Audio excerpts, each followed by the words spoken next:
Hey guys, thanks so much for pushing play. Welcome back. I have on the line truth teller, columnist, and writer Sean Kerrigan from SeanKerrigan.com. Sean, thanks for joining us. Hi, Sean. Thanks for having me.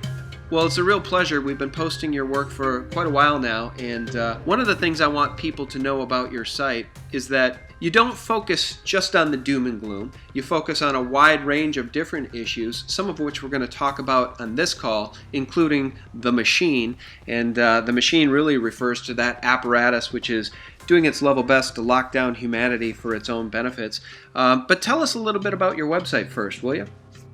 Well, I've been running it for, maybe 5 or 6 years now, and occasionally I will have a really big story and have a lot of success, but usually I stay below the radar. But a lot of what I do is writing about stories with my name not attached, and I do that because I can write more freely then. But on my website, it's mostly concentrating on psychology and the why about why we act the way we do and the way our government acts. And I'm constantly trying to analyze what it is about our culture that is destructive, or what it is about our culture that may be redemptive, and how we can get back to a more positive lifestyle. Yeah, that resonates with me. It resonates with a lot of our listeners too, because again, I mentioned the phrase doom and gloom, and I don't actually see it that way. I think what we report on day in and day out at SGT Report is the truth, right? It's looking at reality through the perspective and the lens of truth, understanding what central banking is, understanding what false flag operations are, understanding how governments use these things against the people. That allows you to see the news through a different lens than through the lens of what the Mockingbird mainstream media allows its viewers to see, right? So even though a lot of times the news is labeled doom and gloom, it's not sensational in that way. I think labeling it doom and gloom makes it seem sensational, and that's not the intent. The intent is to share truth. And that's what you're interested in, is getting to the core of truth. So as it pertains to protecting and salvaging what's left of our republic, let's talk about this apparatus, which I know you sort of have coined the machine. Let's talk about this machine, which has tentacles that are so far-reaching. What would you define as the machine?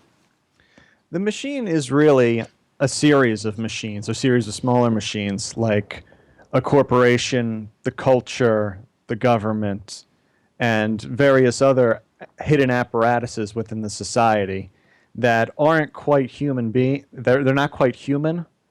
And what I mean by that is that they don't think like humans, where we're subject to emotion and we can be appealed to pity.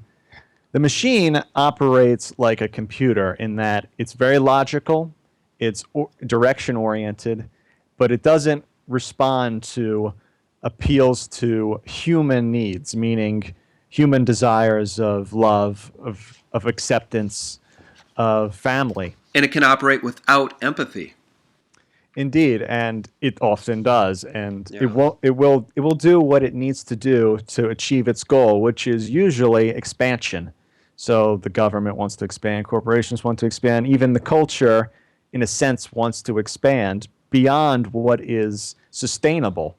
And the benefit of that is that the machine ends up destroying itself because it's not sustainable. I think that for those of us with children, we worry about the future, and we worry about the erosion of our culture, a culture that was built on principles which included constitutional principles, the Bill of Rights, life, liberty, and the pursuit of happiness, God-given rights, meaning rights that could not be taken away from us by any man or any dictator.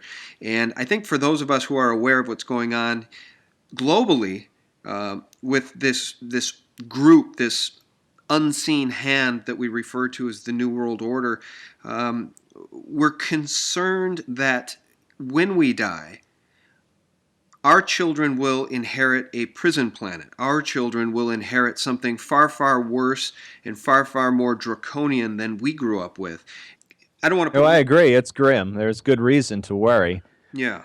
Well, But I don't want to put words in your mouth. I think that the hope would be that, through the death of a culture, a new and better culture would arise. And I think that the New World Order has that in mind too, but their version of our culture will be a very dark, satanic one, in which, there's a one world religion and, a one world government and no freedom and transhumanism and all of the things which are anti-human. I'm inclined to agree that there is a risk, especially with technology. But the thing about global government is that it requires cheap energy. You need energy to make a larger and larger area, to be able to control a larger and larger area. And so coal made the nation state possible, and it made the ability for international trade to be somewhat possible. But oil really made the superpower possible, and they've been trying to expand that into like a global government for over 100 years now. But their ability to succeed has been constricted by the fact that oil just isn't efficient enough. And so now I don't know if I necessarily subscribe to peak oil, but if they don't find a new energy source, they're going to have continued problems getting that off the ground. They've had nothing but difficulty for 100 years. And they've really been trying to get, the global institutions to really take over government and how it functions. So I don't know that they're going to be able to pull it off. My hope again is that they will not succeed and they'll end up collapsing because there's a writer named Joseph Taylor who wrote about the collapse of complex societies. And every society that collapses because it's growing faster than its energy needs, than its energy source can provide for. So we're trying to expand this global growth, but we've got energy which is not adequate to the job. And in fact, it's shrinking. Our energy stores are not what they used to be. We've got global growth now, and the oil is just peaking. The coal that we have isn't as high quality as it used to be. We're strip mining entire mountains to try and get good coal, and it's just not working. Not to mention that we're shutting down, plants here in the United States. Well, let me ask you about that then. Let's explore that topic just a little bit, because if you watch documentaries like Who Killed the Electric Car, the answer is very clear that the corporatocracy has wanted, I think, very much to keep us on this 100-plus-year-old paradigm for as long as possible, because it's a paradigm they control.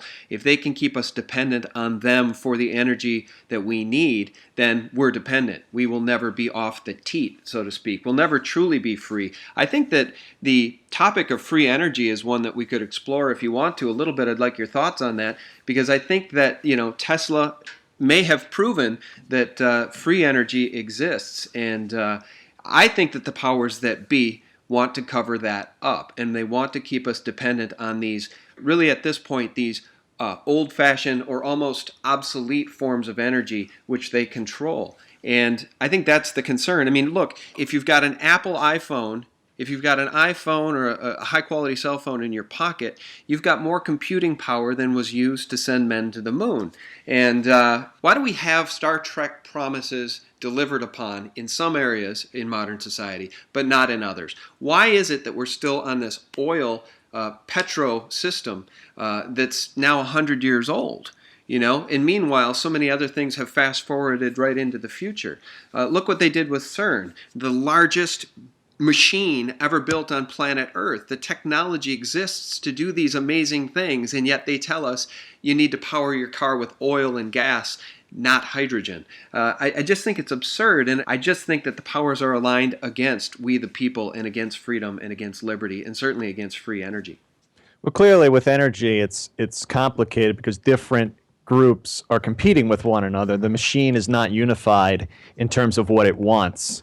So the machine has a way of checking itself and protects itself, but it's also not entirely rational when it comes to deciding who gets to make the money. Are the corporations going to be allowed to innovate, or is the government going to come in and say, well, this is our national security area and we can't allow you to distribute this particular product or this particular type of encryption software or whatever it is that they're trying to control? And so the machine, while it has a general goal of growth, it definitely wants to stop it in other ways.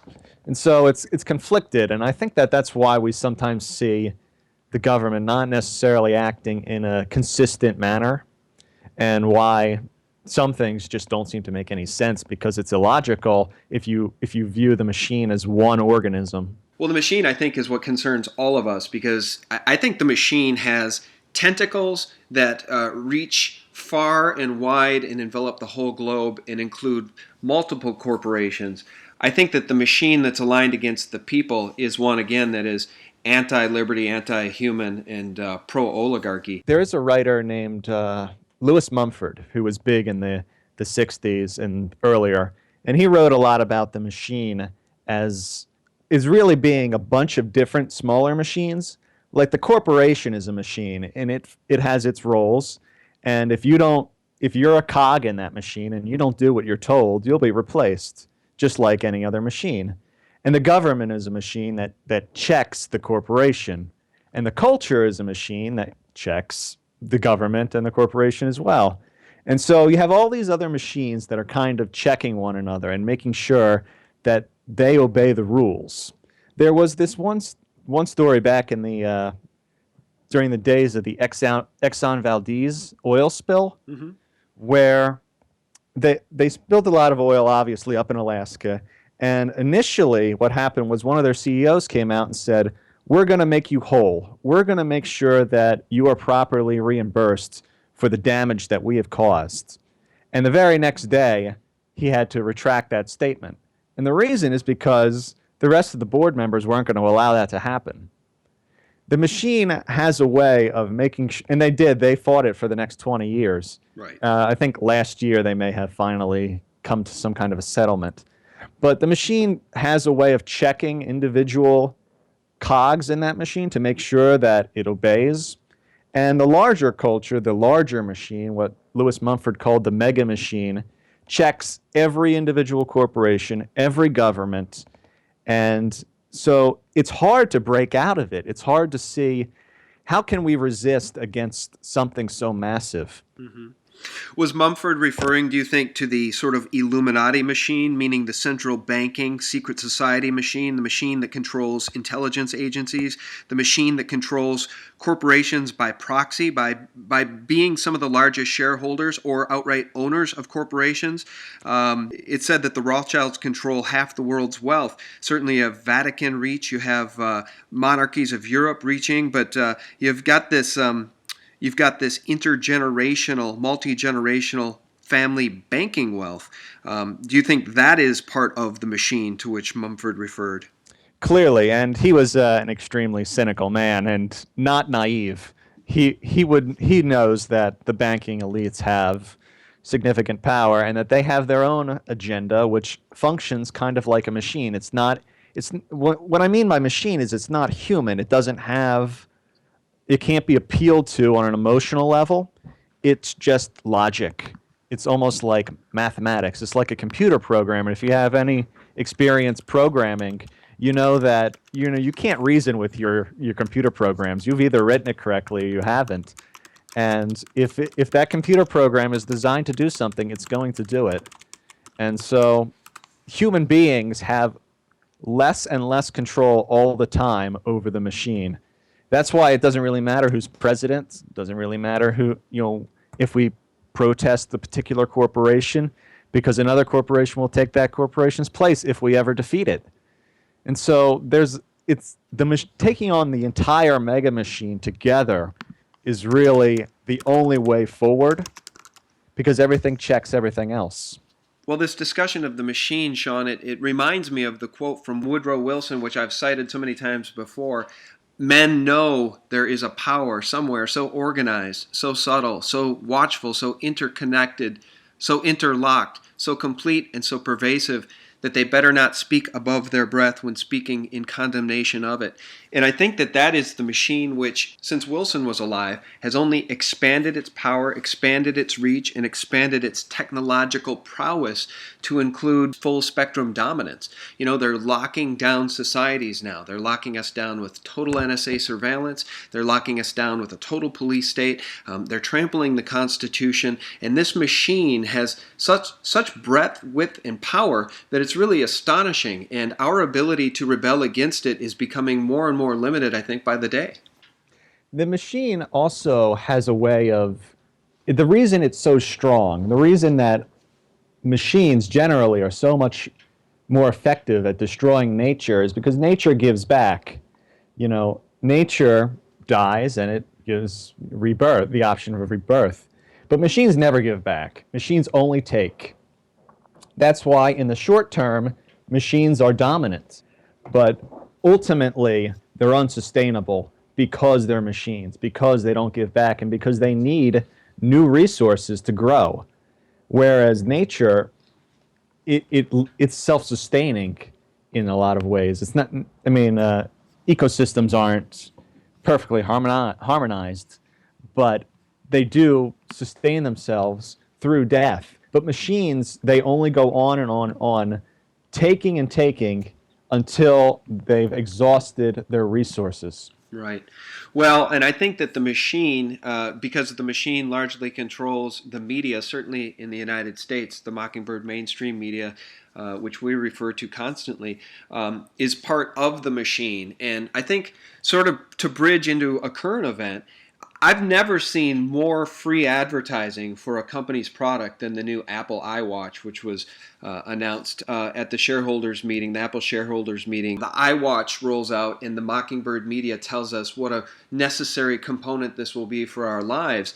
I find it very amusing that it requires to be charged every 18 hours. I It's was a going watch. to I was going to say the same thing. I'm a watch guy. I love mechanical watches, and when I heard that it was 18 hours, and now there's reports out more recently here, Sean, saying that it actually will only hold a charge for 3 hours.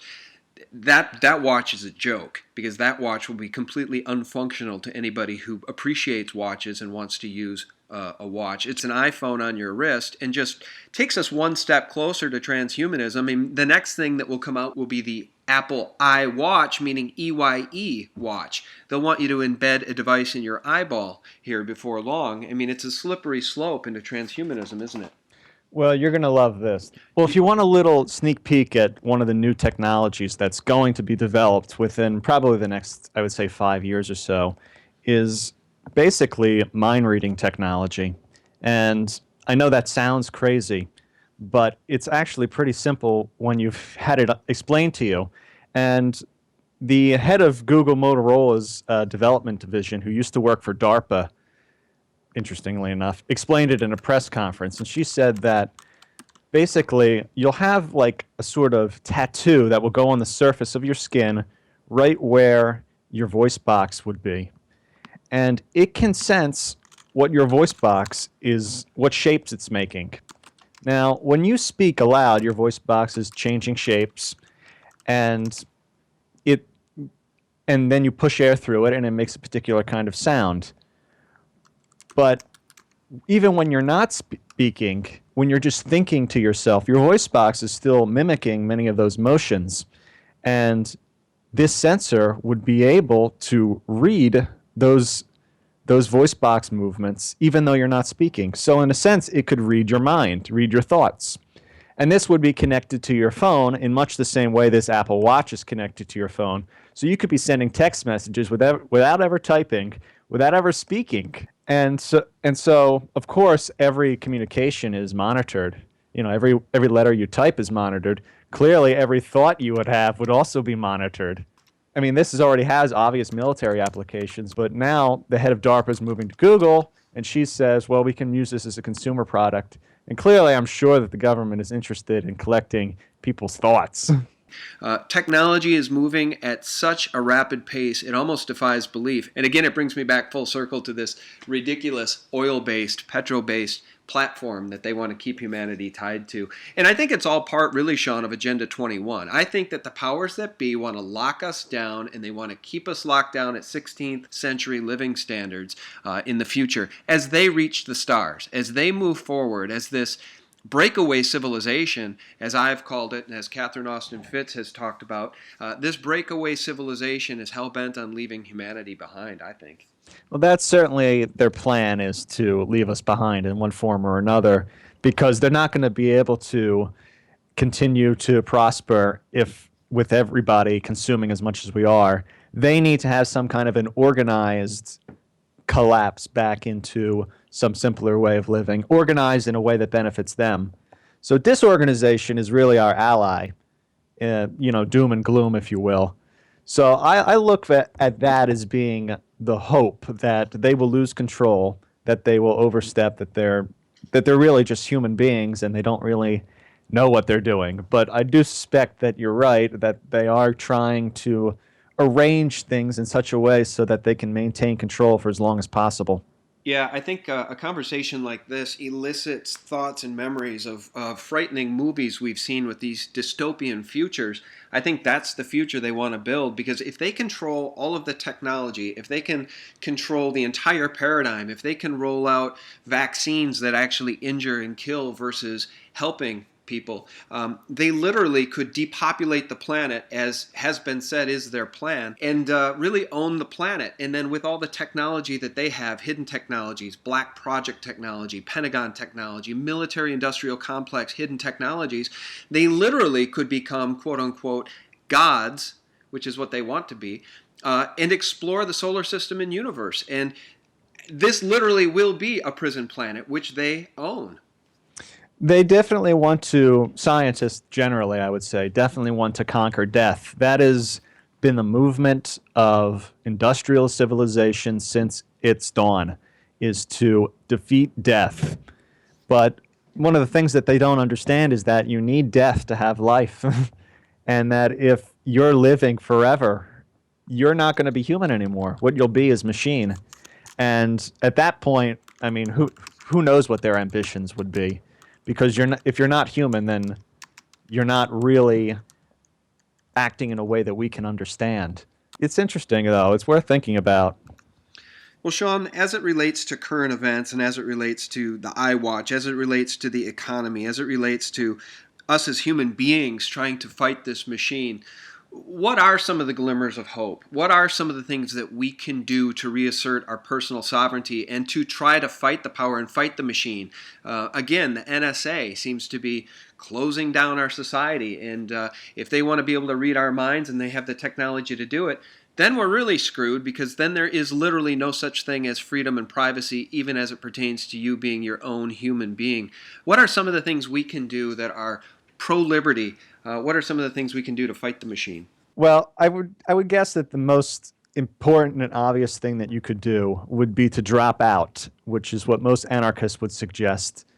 And by dropping out, you basically say, I'm not going to engage in their technological constant upgrades. I'm not going to define my life by their tools that they're pushing on me. I mean, we already have an advantage over most people because we're aware of the possible threats that come from that technology. We have the benefit of being able to make a conscious decision that most people simply won't. So, I mean, that's not necessarily reassuring for humanity, but for us as individuals trying to live our lives, we do always have the option of simply dropping out, living a simpler life apart from the industrial machine. It's always a possibility. And as it pertains to young people, the people that are just getting out of high school and college right now, that are being told by the government, Sean, that unemployment is at a very, very low 5.5%, which means that really any intelligent person who wants a good job ought to be able to find one. What do you say to those people who are suffering from this duality? They're hearing one thing on the TV and from the Mockingbird media, but the reality is very, very different. There's a high rate of unemployment and dissatisfaction with this current system among young people who feel like they've been sold a bill of goods, and maybe that's our greatest hope. Maybe one of the greatest hopes is that the generations coming up behind us will be angry enough to stand up and fight the machine, because a lot of them are feeling very, very disenfranchised. Well, the youth is always probably one of the biggest hopes for people who, as they get older, they always look to the youth as being the possibility of new bearers of freedom. And I really believe in cycles, and I believe that, as one generation becomes decadent, the next generation tends to look at that and says, we don't want to be like that in quite, at least not the same way. The important thing is to try and focus that dissatisfaction with the existing system into something that's functional. Because usually what happens is when you have a dysfunctional culture, the subculture, the young people, they tend to emulate some of the negative aspects of the main culture, like gangster rap, destructive antisocial behavior taking root among the poorest citizens. And that tends to be a reflection on the culture, on the major culture, but it's also a reaction against it. They don't want to be like the destructive industrial society that they hate so much, but they don't know how to resist in a way that is healthy. And so they just resist in any way that they can. And that's why you have these subcultures. So the youth really is the hope, but we need to provide them with a good example of what a healthy resistance looks like. Well, the Occupy movement, I think, provided some example of this groundswell of anger against the current establishment. And of course, the government shut that down about as quickly as they could. And now the Occupy movement is really little more than a memory. How can we equip young people to be educated on the topics we're discussing, central banking, fascism versus liberty? How can we equip these young people to be able to resist this machine when the government itself is rolling out things like Common Core and trying to degrade critical thinking, trying to hurt people with vaccines, trying to dumb down the population deliberately? That's what really scares me, Sean, is that it's going to be hard for generations to rise up when they're purposefully being dumbed down. Yeah, I mean, definitely that's only going to get harder and harder, but there's always a reaction against that kind of pushing, and they always misjudge the planners, the bureaucrats. They don't really have a sense of what they're doing. In fact, they often think that equipping people with being able to understand spreadsheets instead of understanding literature, they really think that they're helping them. And they don't understand that those things are human and that their mechanical way of thinking is not desirable at all unless you've been brought up with it your entire life. So there will be a reaction against that, a desire to return to something that is more human and more real. But you've got some personal experience with Common Core, for instance, don't you? I mean, 2 + 2 = 5. They couldn't make math any more difficult. They couldn't dumb us down any more effectively than rolling out a federally mandated learning system which literally screws kids up and robs them of their ability to use critical thinking. It's true. The Common Core is interesting because it's so broad that it's not actually as specific as some people think. It's very broad. And basically, if you're looking at those rules and trying to interpret how to incorporate them into your school district, you're actually you're given a lot of leeway in how to implement them. But people, they tend to read things very literally when they're in positions of bureaucratic authority. And then they try to employ them in ways that are completely irrational by eliminating things like the arts or literature to make way for more like reading government memos, things like that, things that just are destructive to human creativity. So the machine has a way of handing down these orders, which may be intentionally destructive in some ways, but it's also very easy to misinterpret their rules, and so it's not very functional. They think that even if their goal was to hurt people and to prevent them from being able to learn easily, they're not able to do it effectively. They're very inefficient bureaucrats generally. That's their weakness. That's the weakness of the machine, is that it's not very good at on the ball thinking, being able to employ strategies dynamically. And so that's their primary weakness, is that they are machines, that they're very structured in their thinking, and that it's almost like reading legal documents. You can find loopholes to get around their edicts.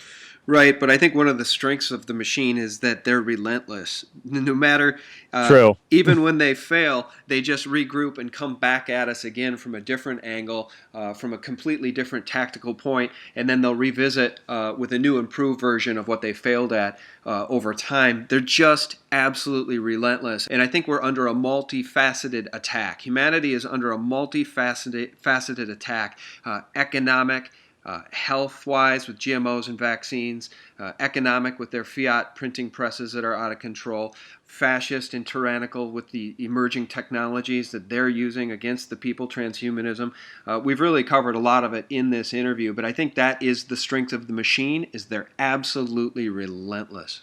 Very true. I mean, the bureaucrat actually has a subconscious compulsion to follow orders and rules to their exact precise degree. It's actually a diagnosable condition called robopathy, developed by a guy named Louis Yablonsky, and he has a book called Robopaths, which I recommend. It's very good, in which he talks about how bureaucrats really do have a subconscious desire to see rules implemented to their absolute precise degree.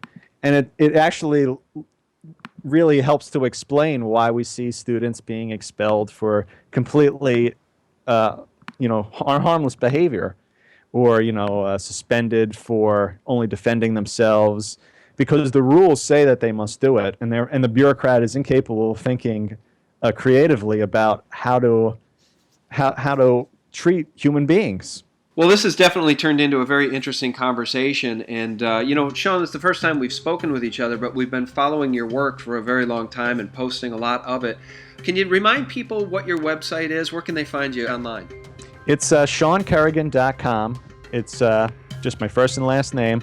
And you can email me from there if you like, or just send me an email, Sean@SeanKerrigan.com. I'm also on Twitter. It's Sean J. Kerrigan. And yeah, that's it. All right. Well, we really do appreciate your time. It's been nice to be able to connect with you and get to know you a little bit better. Our guest has been columnist, researcher, and writer Sean Kerrigan, and we thank you all for tuning in. Please do check us out at sgtreport.com and thelibertymill.com, where we try to deliver to you truthful, real news 24/7, 365. Thanks for listening. Have a great week.